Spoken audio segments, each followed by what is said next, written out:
denying Tom's apology here. This apology was as scripted as everything else in Tom Brady's life. The reason why I know it was scripted because I'm trying to figure out what you said. No one knows what you said. Only you and Honey Badger knows what you were saying.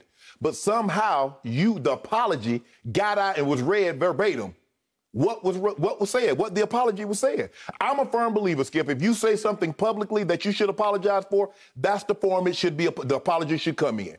If it's something in private that you've done, you should apologize to that person in private, and only you and the person. Now, if Honey Badger wants to say, Tom, apologize, it probably explains, Skip, why the tweet was deleted. Remember, he said something, Skip, and the tweet came down? This probably explained why. All I'm saying is this, Skip, is that I believe the apology was scripted just like everything else because, for me, he could have got a pass on this because you could say the emotion of the game, the intensity of the game, Skip, it's the Super Bowl. You know, emotions are high in this situation. So what was said, as long as it's not out of bounds, we know there are certain words that you can't say, no matter the circumstances. So I'm not going to even, I would not even put that out there that Tom would say something like that. But the mere fact that Tom apologized, I don't have a problem with him apologizing. I have a problem with it becoming public, Skip. That's where my problem is. And the reporter, it was read aloud. Now, because I know... By whom? The reporter... I know, but who read the text aloud? Well, considering there's a chance that I know it didn't come from the other side. You sure? Because I don't know. 1,000%. And I put my reputation on it. Skip Bayless, let me tell you something. You know how I operate.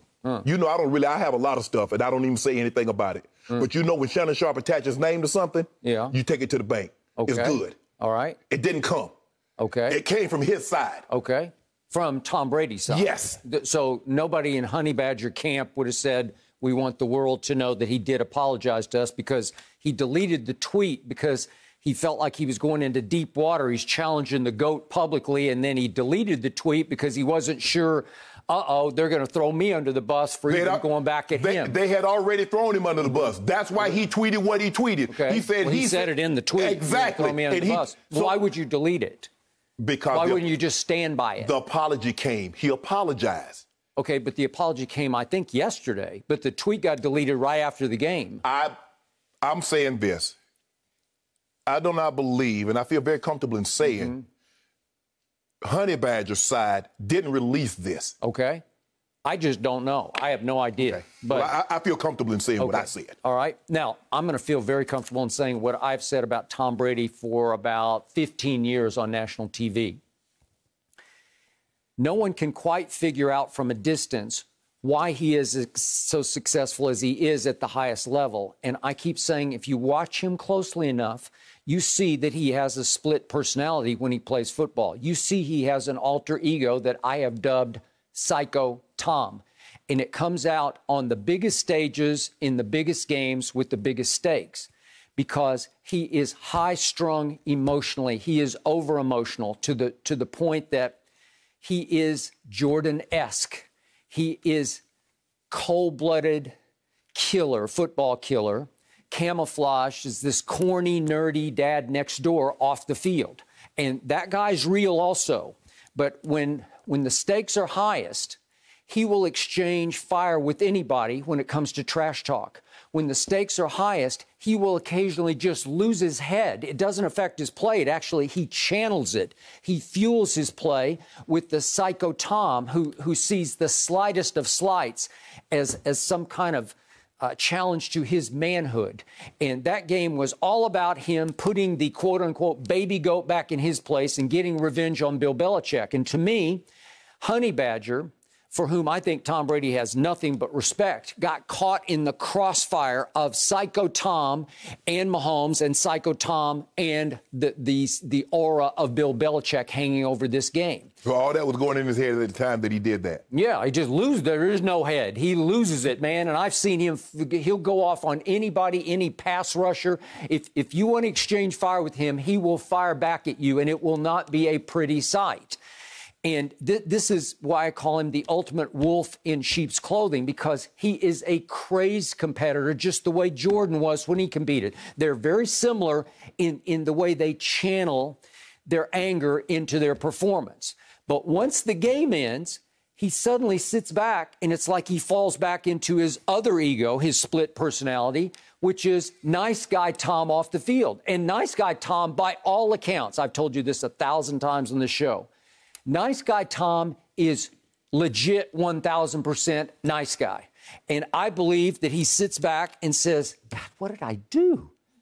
I love Honey Badger. He'd spoken nothing but glowing praise of Honey Badger, and he said, I guess this is part of this text, that he felt like he had a match emotion with Honey Badger, who plays with extreme intensity, and it's very contagious for his team. And Brady's like, I got to match that. I got to bring my team up to a boil just like that. Tom Brady's the guy that goes to bed, and he writes down everything that he's going to say the next day. Any situation that'll possibly arise, everything is scripted. Do you think he scripted what he said to Honey Badger? Oh, no. During the game, I'm just telling you, he loses his head. I get it. I got brand protection. I got the whole thing. Thank you. Okay, I got it. It's not like Jordan-esque brand protection, because those are big brands. But Skip, he has a brand that's. Think about it now, Skip. You're talking about a white married father of three. Yep.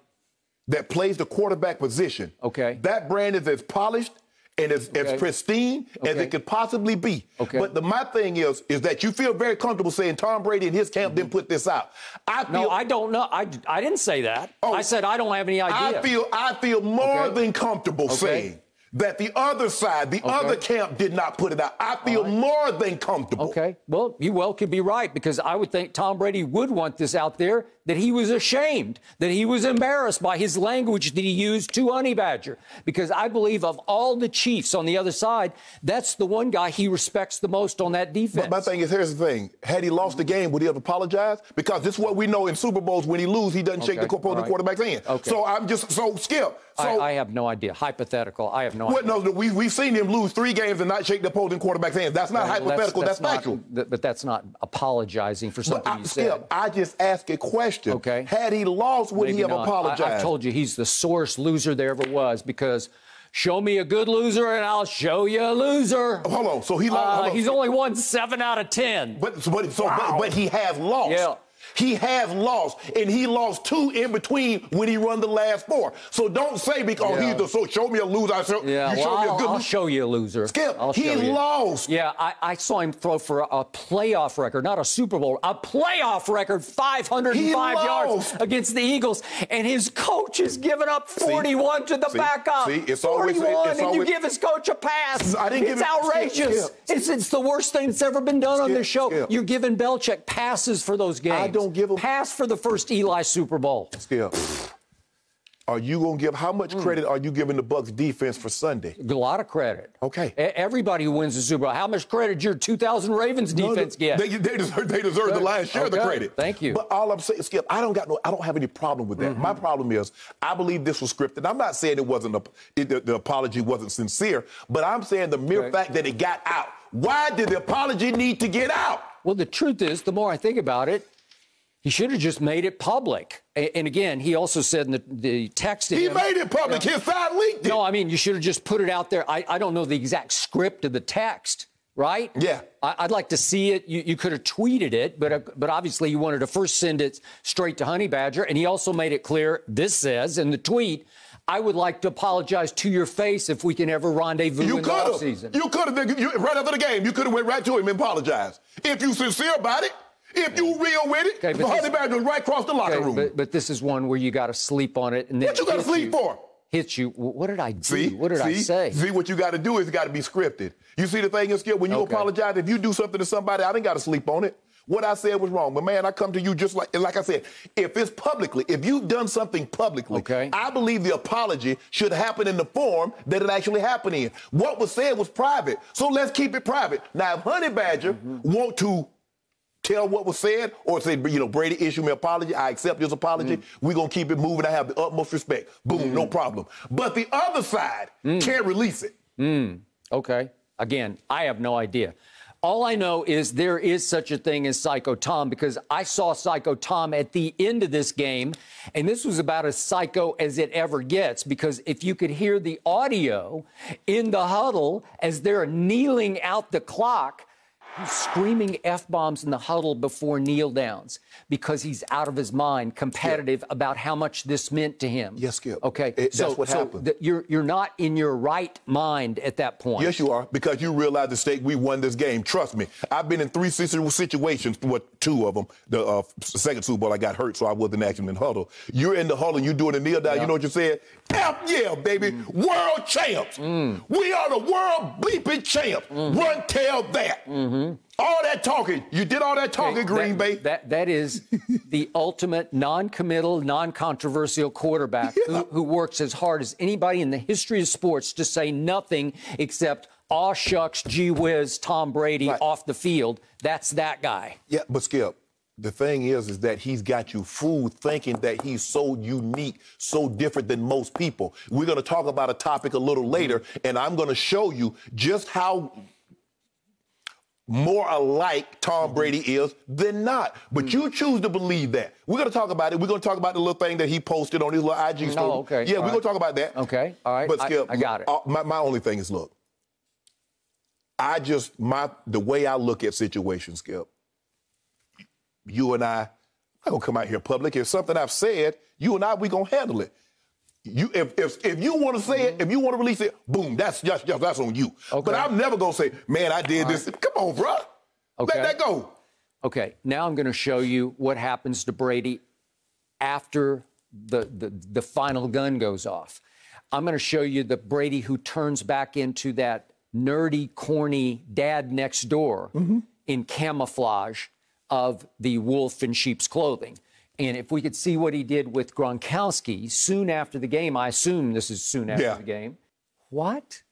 Those are like 2 little kids. Yes. Right? Like they're going to have a sleepover, right? That's what winning that game, Skip. It brings out the kids in all of us, because that's what you dream of. But 2 tutties? They're talking about 2 tutties? Touchdowns. I mean, I know I got touchdowns, but I've never heard touchdowns called tutties before.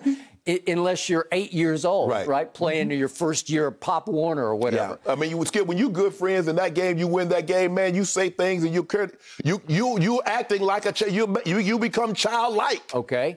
And to me, Brady still has some inner child in him, or he couldn't keep doing this at age 43, because you got to have some little kid in you to be able to keep jumping out of bed every morning to put yourself through all this. Skip, if you notice, he has that relationship with Gronk. Now, he's not talking with Mike Evans with 2 tutties that we did. He's not talking with anybody. That's just a unique relationship. It's kind of like LeBron's handshake. He got a different handshake with all 13, 14 other guys. It is unique to each guy. It is. That what he said to Gronk is unique to Gronk. Now, he probably said something unique to the offensive lineman, something to Lenny. You know, he called Leonard Fournette. He called him Lenny. I don't know where playoff Lenny.